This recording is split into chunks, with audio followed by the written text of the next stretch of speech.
So I just want to start with my current read, which is by an author you probably never heard of her. She's like super underground. Donna Tartt, The Secret History. And, I am okay to say that I discovered it through Book Talk, but it's a New England dark academia murder mystery. I mean, how could I resist? And it's fantastic. I think if you read The Secret History, you will either love it or hate it because of how much detail and minutia there is surrounding and leading up to the main hook.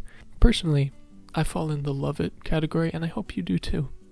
I really want that for you because this is a wonderful experience. And I'm not always this person, but if you're intrigued by the prologue, but you're struggling with the first few chapters, hang in there. It does get good.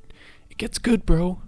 It gets good. Rich, detailed writing, moral ambiguity. It's The Secret History. If you've been waiting to read it, this is your sign. Go do it and tell me what you think. Unless you don't like it, because then I don't want to hear from you. I'm kidding. So, on the untouched books list, which is the rest of them, we have, up first, a short story collection by the master of short fiction, Clarke Keegan, So Late in the Day, Stories of Women and Men. Stories of Women and Men basically sums it up. I think these are romance / breakup / affair stories.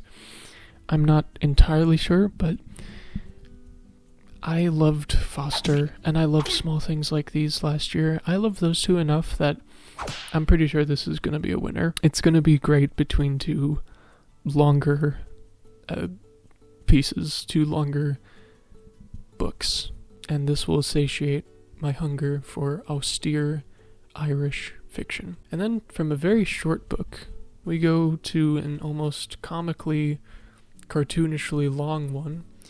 That's right, it's Don Quixote by Miguel de Cervantes Saavedra, or if you're not pretentious, just Cervantes. And as a Spanish student for since high school, I know how important this guy is. I know how influential Cervantes is. I mean, this is the classic Spanish novel, the classic novel in general for some. And I mean, yeah, to my understanding, it basically wrote the book on the action-adventure story. I hear that it's still very readable today, so I'm looking forward to diving into it. I love a good classic. I've got my 40-hour audiobook already downloaded for whenever the mood strikes to get into a month-long session with Don Quixote. Okay, and up next, I am so glad that Gregory Maguire's Oz fanfiction got published in 1995, because this is my current obsession. Wicked.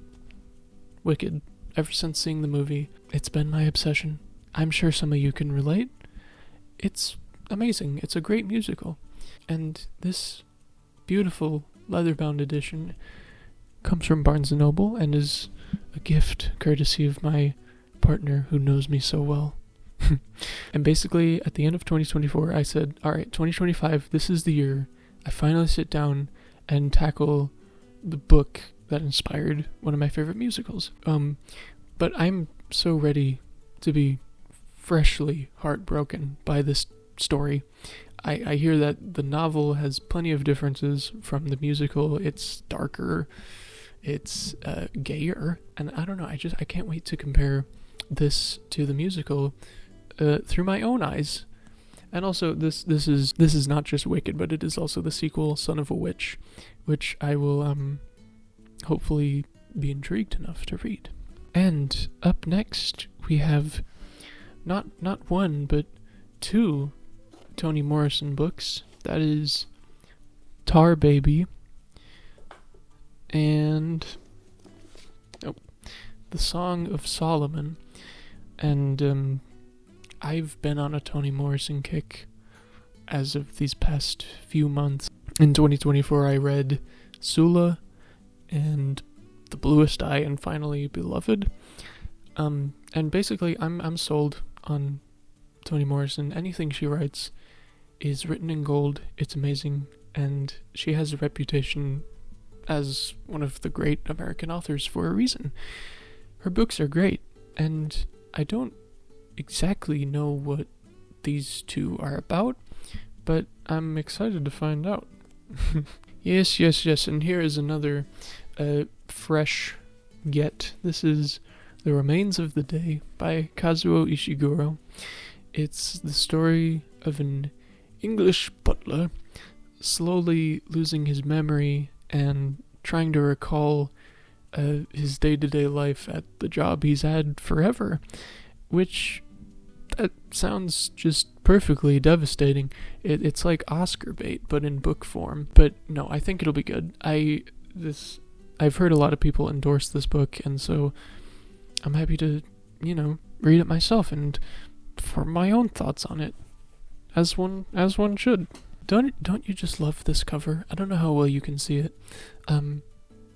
This is Giovanni's Room by James Baldwin, and I have been wanting to read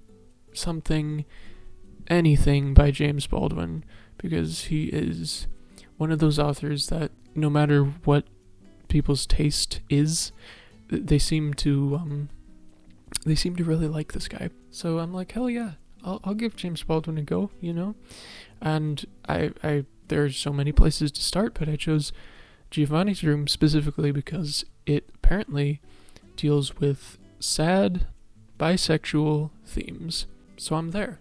And speaking of the 1950s, this is the African Trilogy by Chinua Achebe, and it includes Things Fall Apart, Arrow of God, and No Longer at Ease, the first of which I remember reading as part of 10th grade English, and I remember reading it, but I don't remember what happened. So that's why I thought a reread is in order. I do remember one thing about Things Fall Apart, and that is that it does something that a lot of the best fiction does. It takes such a specific setting, in this case a Nigerian village in the 1890s, and such a specific cast of characters, which might make you think, well, this is so far outside of my own experience. I mean, am I even going to be able to relate to this? Is there anything here for me? And then, just when you're thinking that, it gives you these fantastic, wonderful themes: masculinity and sexuality, surviving. It's full of great stuff, and it's under 200 pages. So, wait, I think so. It's close. But I think that is why it's such a great book to study. It's short but powerful, and that's why I want to reread Things Fall Apart, and also why I can't wait to dive into the sequels too.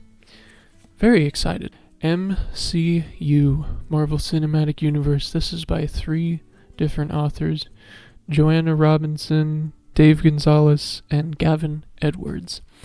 I had a massive Marvel phase in middle school, and basically I'm reading this for the 8th grade Ashley, who showed up to Avengers Endgame with her Infinity Gauntlet replica on lock.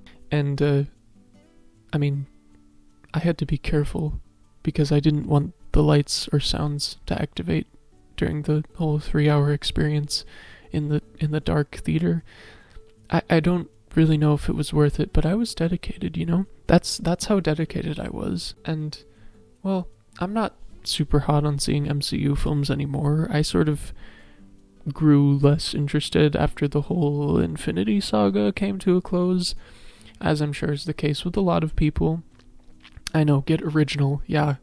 But I still am fascinated by how superhero movies as a genre sort of did a complete 180 from campy and unserious to campy and unserious, but in a completely different way.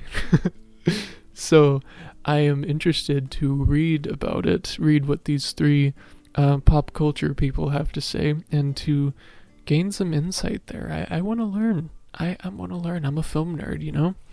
Tell me all about it.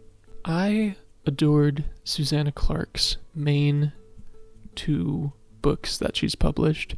I read those last year, Pure Nessie and Jonathan Strange and Mr. Norrell, the latter of which inspired this short story collection that takes place in universe.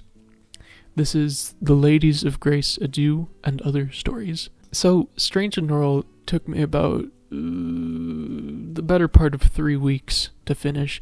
I mean, it is dense. It is 800 packed pages with footnotes and everything about these 2 rival English magicians, and I loved it. I mean, it really is a testament to how much I loved that book, that I would want more of that universe from that doorstop of a book. So, I don't know, this collection will be good to temporarily satiate my never-ending Susanna Clarke hunger.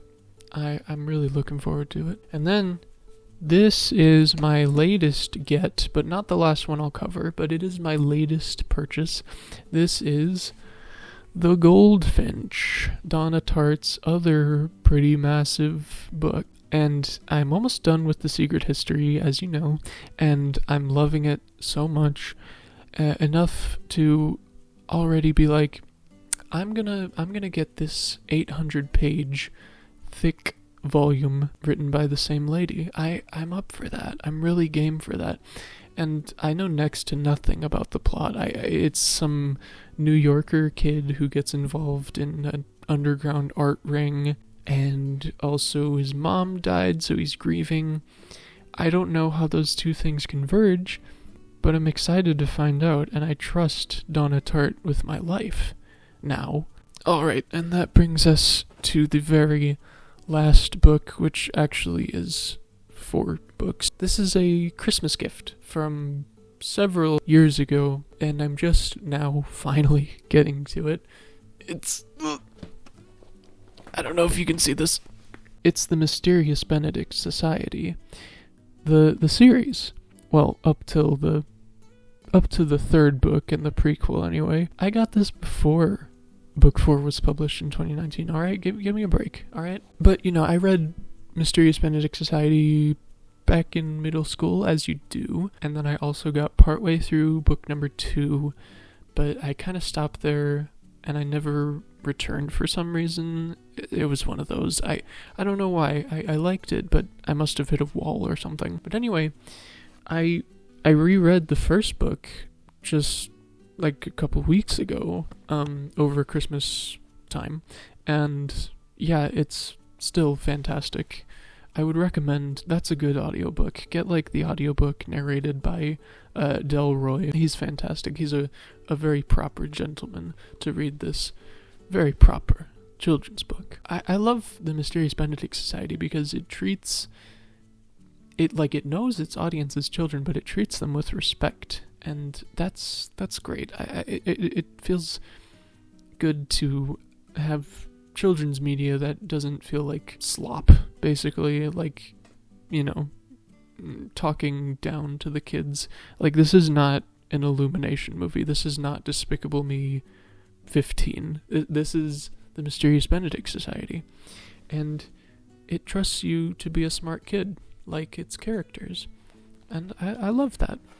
And you don't have to be a young kid to enjoy it. It's ageless, and that's just part of the magic. So thank you, Trenton Lee Stewart, for giving us this this lovely series. And with that, I think, well, that is everything for now. I'm looking forward to it, but I got a lot of reading to do, so I think for now I have to say goodbye. Goodbye, everyone.